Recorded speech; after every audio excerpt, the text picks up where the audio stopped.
New Saidabad में police जी मंशियात फरोशन खिलाफ कार्रवाई। न्यू सईदाबाद के 3 थाननि जी हद में पुलिस मुख्तलिफ कार्रवाई अंदर 5 मंशियात फरोश गिरफ्तार करण की दावा कई है। SSP मटियारी फैसल बशीर मेमण की हिदायतुन ते DSP सरफराज मंगी की अगवानी में न्यू सईदाबाद के नूर केटी बट्टू फॉरेस्ट और न्यू सईदाबाद थाने की हद अंदर कार्रवाई कई वही है। कार्रवाई में मंशियात फरोशन के गिरफ्तार करण से गड चर्स और शराब हथ कयो वियो है। गिरफ्तार दुआरनि में मंशियात फरोश सलीम राजपूत, रियाज माछी, सोहेल माछी समेत गुलजार माछी शामिल आहिनि, जडे त रांझू सभी जो फरार थी वियो। इन हवाले से पुलिस बुधायो तो मंशियात फरोशन खिलाफ धारदार कार्रवाई करे केस दाखिल कया विया आहिनि।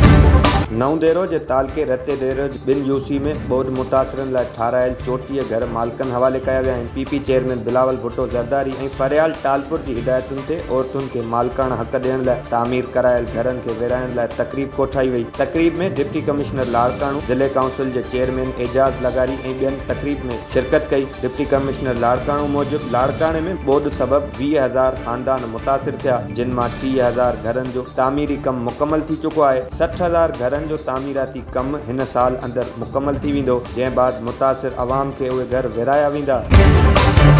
डोकरी में शिया उलमा काउंसिल पारा अल हुसैनी मरकजी इमाम बारगाह में मुहर्रम हराम के हवाले से इजलास थी गुजरियो। शिया उलमा काउंसिल के सदर जवाद अरशाद बुगियो, जनरल सेक्रेटरी मौलाना नासिर अब्बास और बियन इमाम बारगाह में मुहर्रम हराम के इंतजामन जो जायजो वठंदे चयो, साल के डोकरी के सभी यूनिट जा जिम्मेवार पंहिंजे इलाइक़नि में कायम इमाम बारगाहन में इंतजामन जो जायजो वठण सां गॾु गॾिजाणियूं कोठाइन। मजलिस अज़ा में सिक्योरिटी, सबील और अहम मामलन ते गौर करे मामलन के हतमी शक्ल ॾींदा, जंहिंसां मुहर्रम हराम अंदर आज़ादारन के तकलीफ न पहुचे। आखिर में ईरान और फलस्तीन मथा थींदड़ इसराइली जारियत खिलाफ एहतजाज रिकॉर्ड करायो वियो।